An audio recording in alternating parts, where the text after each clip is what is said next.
Har du hørt om Øst-Turkestan? Jeg ikke heller, men se her.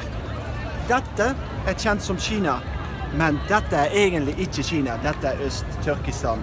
Og dette Tibet, og dette Mongolia. Og det som Kina har gjort, å tatt over hele land. Opp til 1949 så var det sitt eget land. Og det mange folk som bor der, og en av de folkene det Uyghur. Og akkurat nå finnes det 1 million Uyghur i konsentrasjonskampen.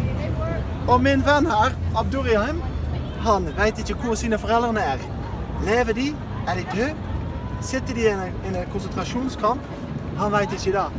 Og det finnes kjempemange konsentrasjonskamper. Se her, alle gule stjerner, det konsentrasjonskamper. Og det helt forferdelig.